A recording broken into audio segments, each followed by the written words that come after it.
Welcome, familia, to the Collazo Show, live on Substack. The Collazo Show provides analysis and commentary at the intersection of leadership, politics, and cultura. Thank you so much for joining us. I'm your host, Rafael Rey Collazo. I'm here like Clark Kent, taking off my glasses, getting in my superhero mode here, I guess. As my Substack says, family, I'm a family man and advocate that won't be silenced, despite many attempts by parents and loved ones over the years. It's got to say what I got to say. Happy Black History Month. We're taping this episode right in the beginning of Black History Month here, February 2nd, 2026. And we will definitely do some content and provide some commentary, some analysis, kind of reflecting on the impact, of kind of like where we're at in this history in the context of Black History Month. So happy Black History Month. If you're interested in a conversation at the intersection of race and politics and Black and Latino and where that intersects with the Black and Latino communities, definitely check out in the archives. A few weeks ago, we had historian and social media content creator Anthony Milian. We had a great conversation and touched on some of those issues. So definitely, we will definitely be focusing on that throughout the coming weeks. And again, happy Black History Month. Please subscribe to the Collazo Show on my Substack page. So we air exclusively live the episodes on Substack. So if you want to see them right when they come out, check us out on Substack. And then the following day, we provide the shows and clips of the shows on our YouTube. So definitely follow us both on our Substack page and on YouTube at the Collazo Show. But to get that exclusive kind of first sneak peek at our content, definitely check us out on Substack. Later on in this episode of the Collazo Show, I'll discuss my interview in this weekend's Politico Playbook, talking about the need for Democrats to lean in on the immigration conversation, the immigration issue. In our Cultura update, a lot going on. Cardi, Raul, Bruno, Maria, boxing, basketball. I mean, there's a lot to touch on. Familia, but first off, I had this whole opening written out. Thinking about, there's a lot going on over the weekend. Epstein files, of course. I mean, just, it deserves its own exclusive podcast, just talking about it every moment of the day on Substack, frankly. It's just incredible. And you certainly could just do all your content on it because of not only just the just incredibly disturbing information and allegations and witness testimonies that were exposed by this latest tranche of documents released by the DOJ. A lot more to go. So imagine what they have, fam. But Bad Bunny spoke yesterday, and we have to shelve that for a day. So we're gonna have an episode this week to really dive more into that conversation. The bottom line is with the Epstein files is that, and I'll have more to say on it this week when I can kind of compose my thoughts and we can have a fuller conversation about it. We have time. But the bottom line is that I was actually short of imagination to think that, as outrageous and at some level ridiculous the QAnon conspiracy theory was, which dominated a lot of our politics, particularly in the 2016-2020 cycles, the fact that actually it wasn't that outrageous, and in fact was not just, it was actually a deflection, because the truth, if a fraction of what's being shared by the release of these Epstein files is true, a small fraction, then the QAnon conspiracy actually wasn't that far off from reality.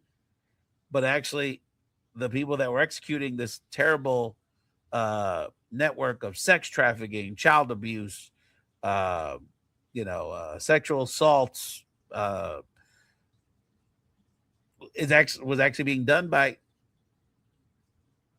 the people running our government and some of the most other powerful people in the world. And the connection with Israel, the connection with a bipartisan set of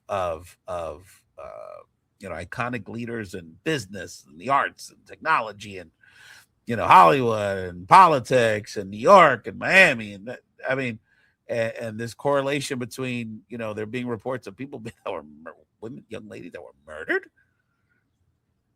by known celebrity types and It correlates with a large amount in certain communities, like in Palm Beach, of women, missing women that were never found. I mean, again, just crazy. We'll get more into that another day. But we got to talk about Benito. Bad Bunny, as the world knows, won 3 Grammys last night. That's historic in and of itself, fam, for Spanish speaking artists to win those, to have that kind of night at the Grammys, which has been haughty and very resonant to sort of anything outside the canon of mainstream pop American music. But when he won his second of the night is when the world stopped to begin to listen to Benito yesterday. So when he won his the second one, which was the first one on TV, Best Música Urbana album, his first words went straight to the point. What many of us were hoping he would speak on, many of us were anxious to hear someone express what we're feeling out there. And his first words he uttered on stage was in English, "Before I give thanks to God," which eventually he did, by the way. I'll talk about that in a second. "I want to say ice out." And you could feel in the audience, through social media, and spiritually, you could feel a collective gasp and then an exhale. Because so many of us are waiting for a moment like this when a Latino, and at this moment, he'll have a bigger stage next week. That's another conversation with the Super Bowl.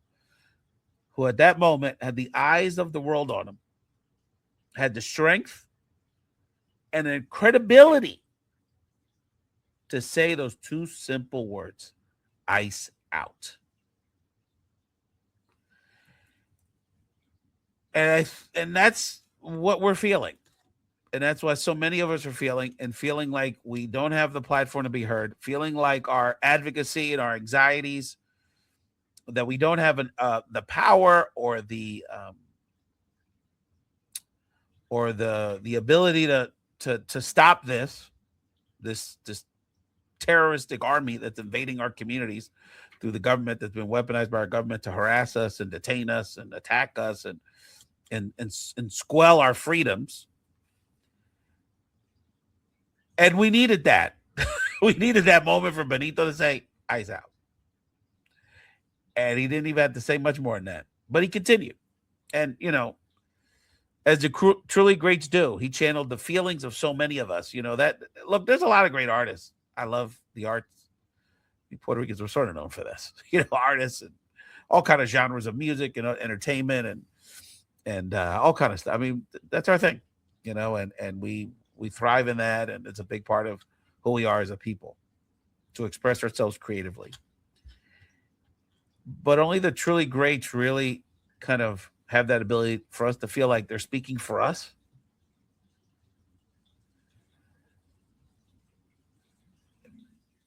Because we have such a profound, so many of us have, just, especially in the Latino community and in people that are involved in activism in this way, and new people who are just disgusted by the whole thing. They were maybe ambivalent towards immigration issues one way or another. We just want ice off our block. We want them out of our neighborhoods. We want them out of our lives. We just want peace. And Benito, for that moment, and in his words, gave us peace. He leaned in some more in his following comments around humanity. Quote, "We are not savages. We're not animals. We're not aliens. We're humans, and we are Americans." Powerful. That sums up the sentiment of so many of us. And I say it, and I'll say it a million times, fam. The seminal moment that changed this country, unfortunately, probably for the rest of my natural life on some level, when Trump came down to escalate in 2015 and othered and demonized and criminalized and objectified 20% of our population, which is Latinos, and said they're criminals, they're subhuman, and they're the problem. They're the fundamental problem in your life, not big business, not our tax system that's overtaxing you, underpaying you, while undertaxing the rich, that's not giving you the quality health care you deserve. None of that. It's not none of that. It's those Mexicans that are criminals. And at that moment in our history, that was the fork in the road. Because if we had had the leadership from corporate America media, political leadership in the Republican Party, um, just the right leadership and the right leadership in the Democratic Party, the right leadership in this country should have made him ostracized from political life, and that should have made him a non-starter in partisan politics in that election cycle, period. And when it wasn't, and because he was a celebrity, because the Republican Party was, the other candidates were jokes, because the Democratic Party was weak, when we let that slide, we now have slid into this authoritarian Nazi-ish state. Latinos needed to hear someone like Benito at that moment speak up for our humanity. We are not animals. We're not criminals. We're not subhuman. We're not second-class citizens, third-class citizens. It doesn't matter if my people have been colonized for 128 years. My people are no less human beings. Latinos que son inmigrantes, que trabajan abajo la mesa para contribuir a esta sociedad, para ayudar a su familia, que, just trying to make an honest living. En muchos de los que vinieron de los otros países, en Centroamérica, en Sudamérica, they're escapando tragedia y criminales y actividades duras y guerra. They're just escape. They just looking for a better life. Look at the numbers of the people that I picked up. A very small fraction have committed any sort of crimes, and that's stretching it, to petty stuff. Very, very few people they pick up have violent backgrounds, because that's not who we are fundamentally. And by the way, if you work with us and you protect our community from harm, we're the first ones to point out and help you and give you the scoop on who the nasty guy is in the neighborhood you got to pick up.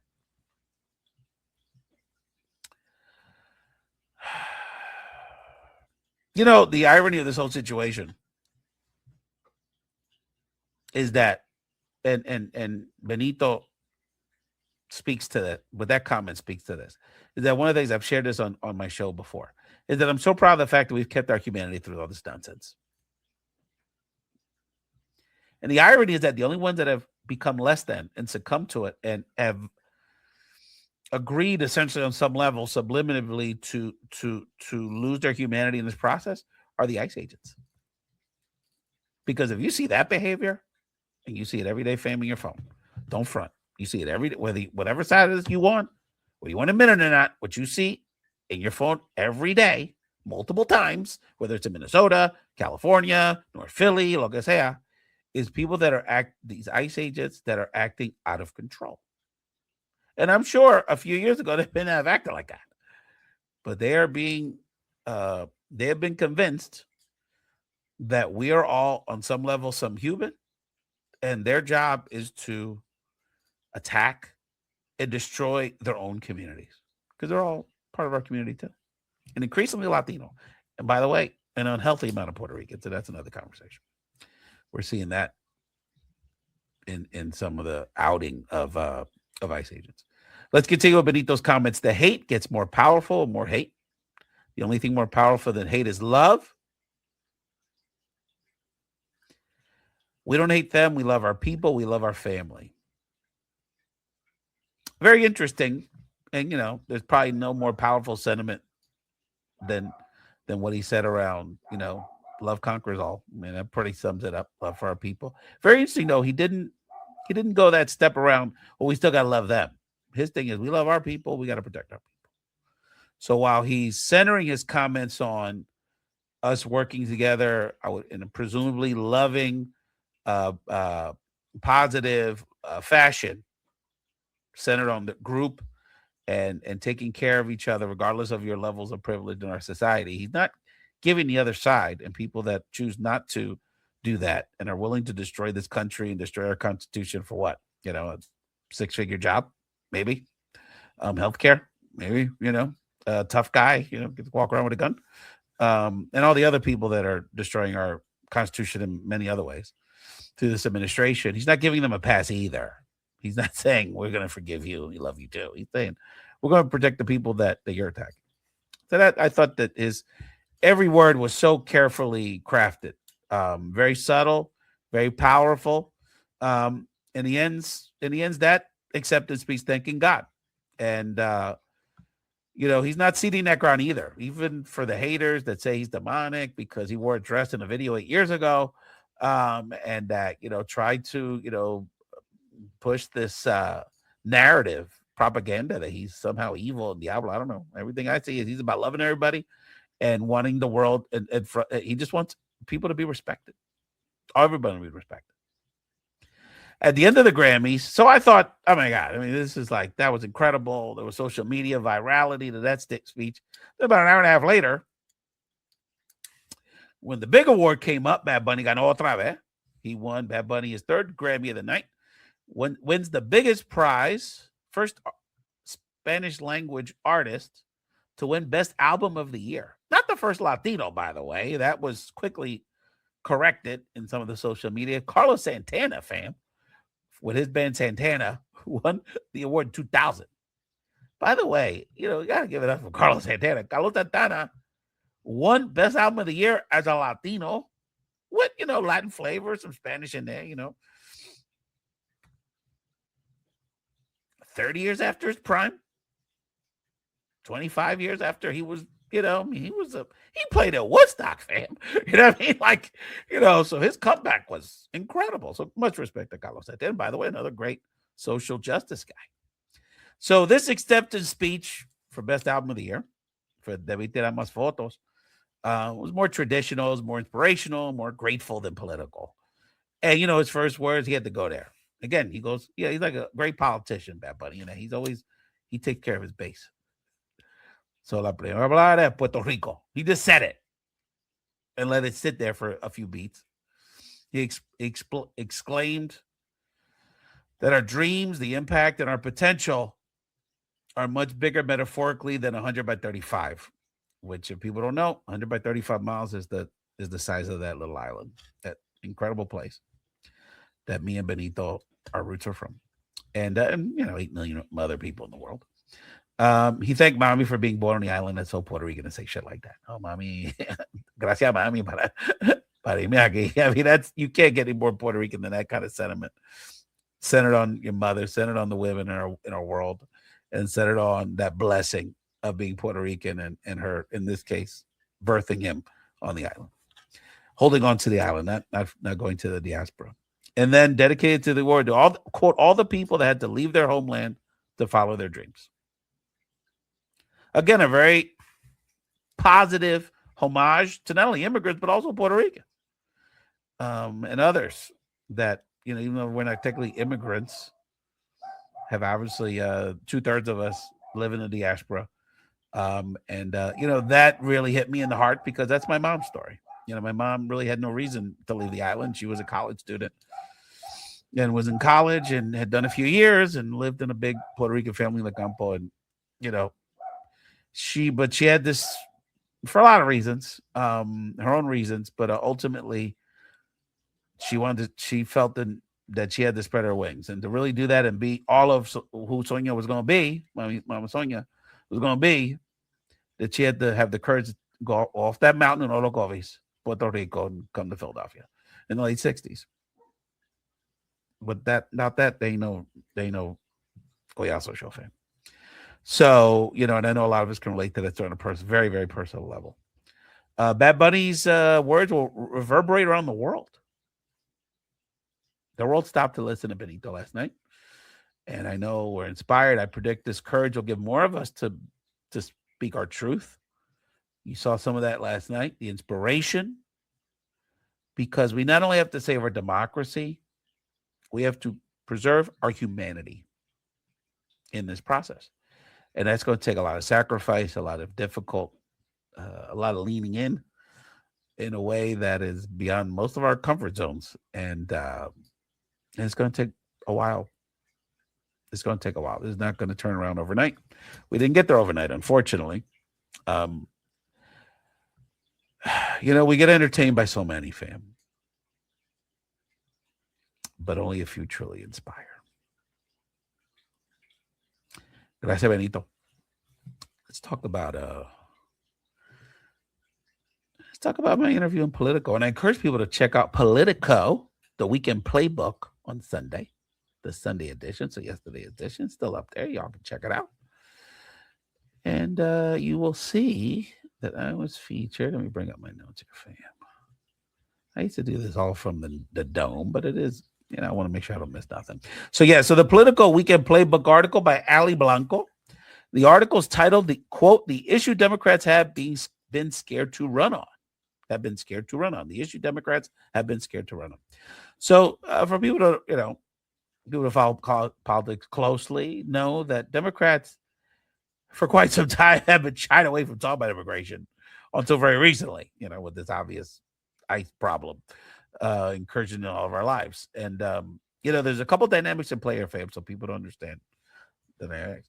People, and they say this in polling, even Democratic-leaning voters, Democrat, they don't trust Democrats on immigration.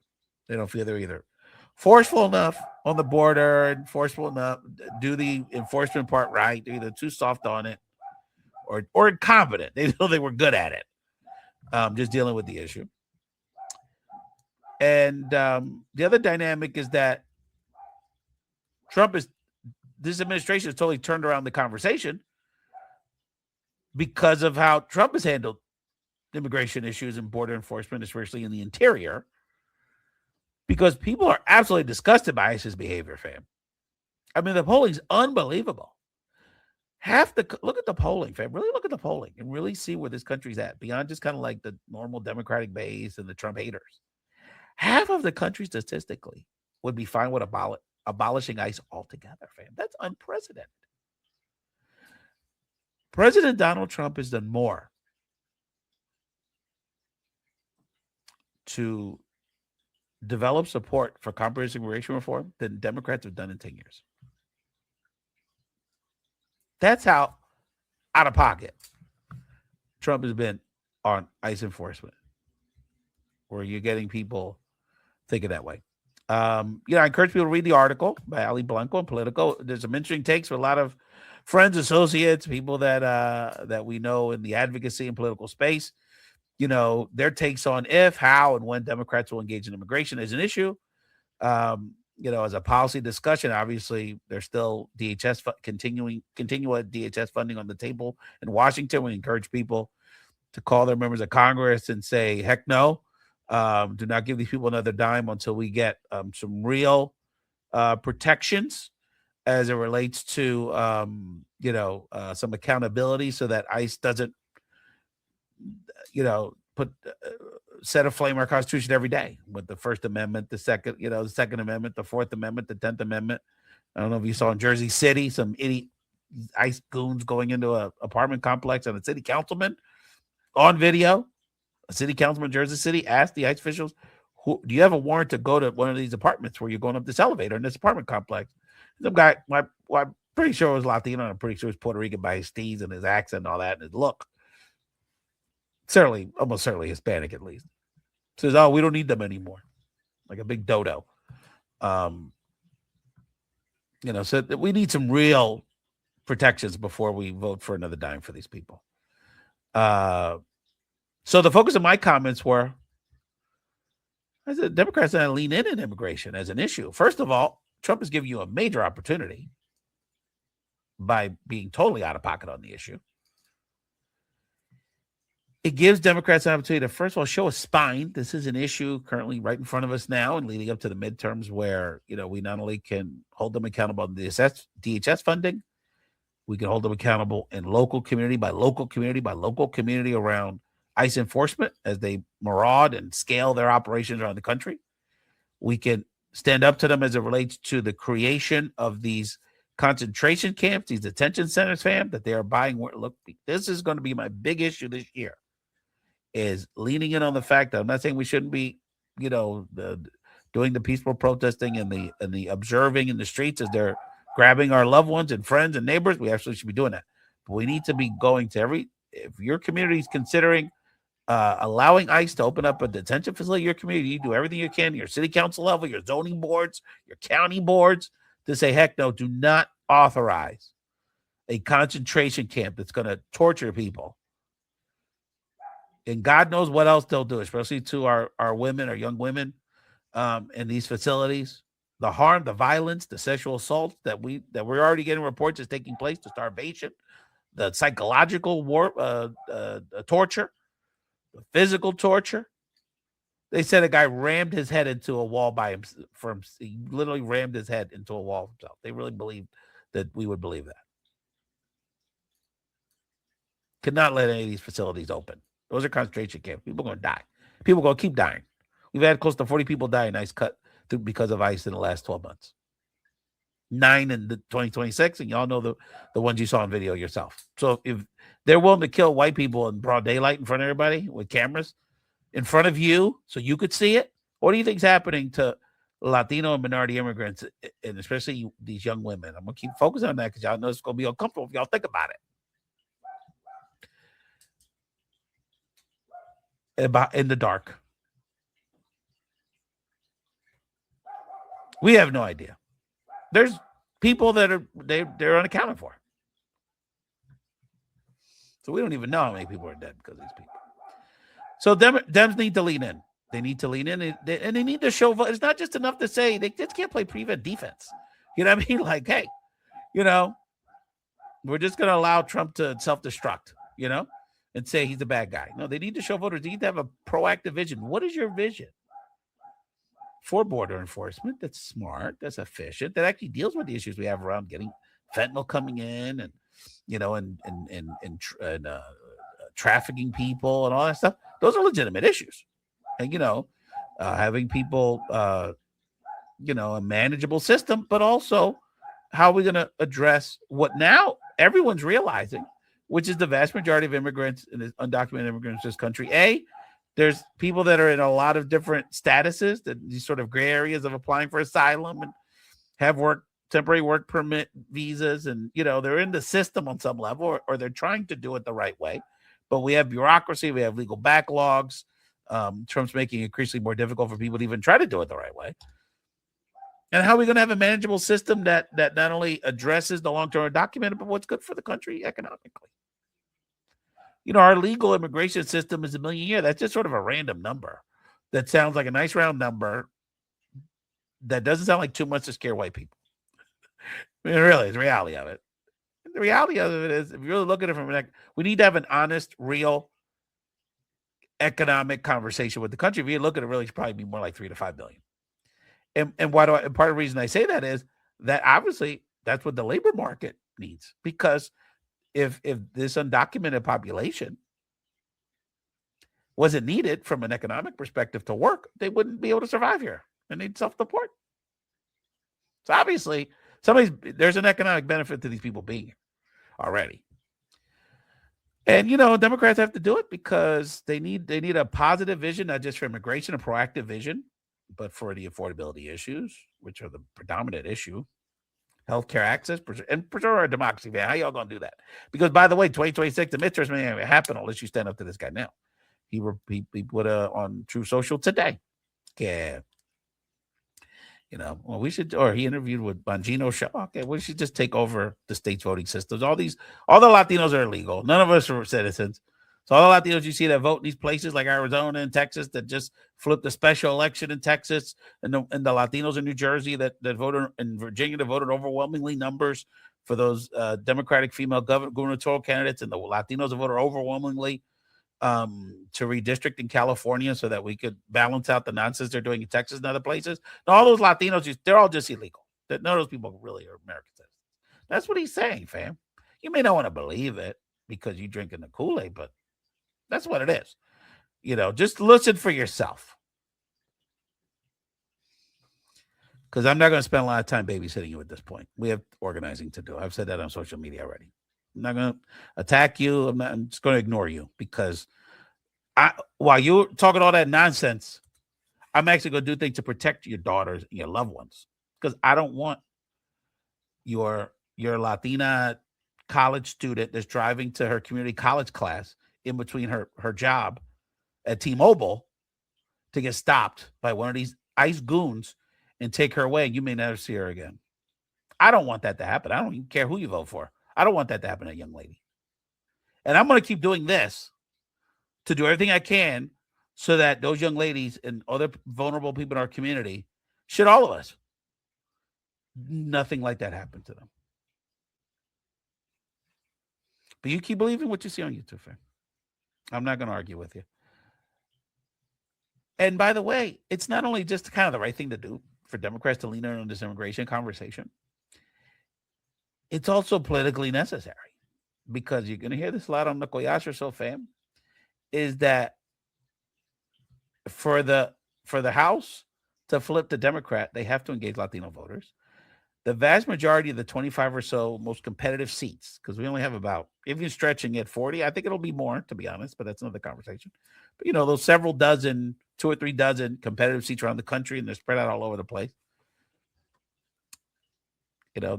Most of them, the vast majority of them, in places like California, South Texas, New Mexico, Arizona, Pennsylvania, believe it or not, have at least 20% plus Latinos in them, all over the country. Florida, everywhere. New York State, Jersey got a couple. They're all over the place. Southeast and North Carolina and Virginia, places like that.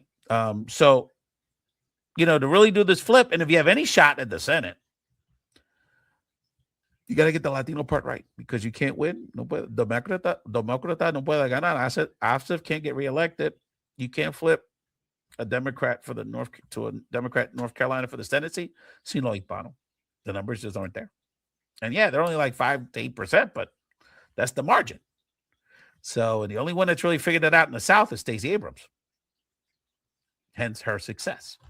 And Democrats like Warnock and Ossoff's success, because she built that infrastructure. But, for those kind of marginalized communities. And by the way, API piece, she got done better than most in Georgia. So imagine if we tap that around the country. We're going to talk a lot about that this year in terms of the states. I'm going to have congressional candidates on the Collazo Show.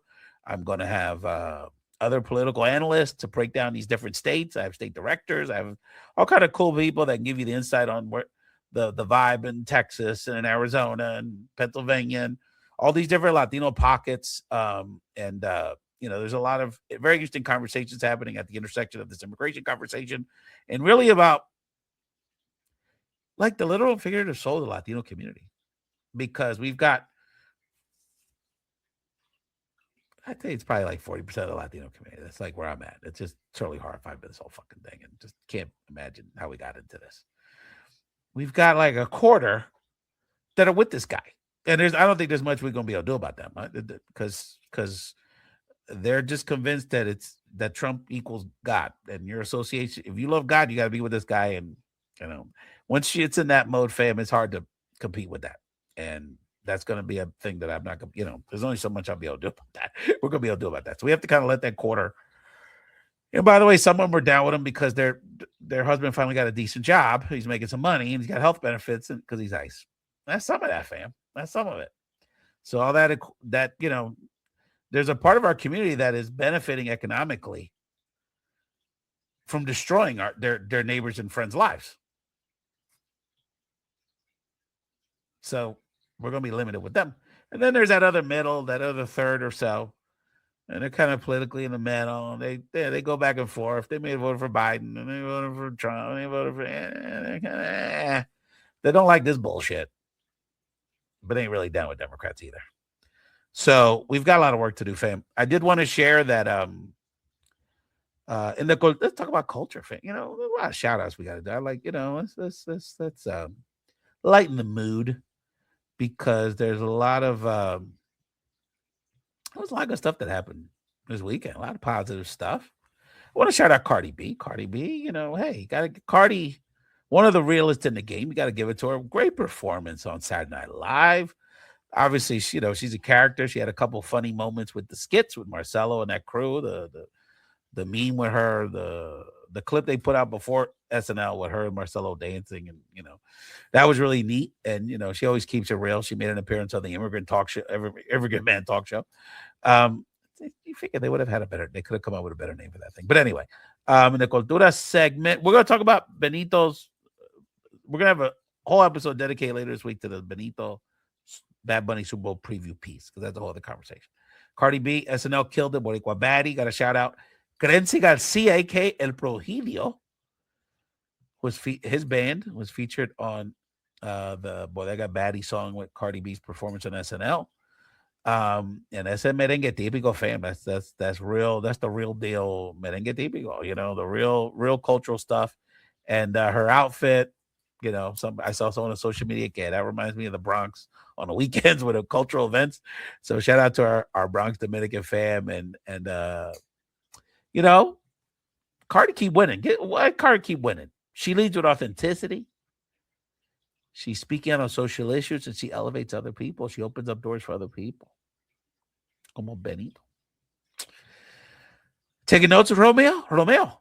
Take some notes, fam, on that one. Quick on the boxing. Great weekend of boxing, especially my Puerto Ricans. Xander Zayas was the top of a major card on the island. Choliseo had showed that, we're a great boxing island, and we can get a great crowd, a world-class crowd for a top boxing card in Puerto Rico.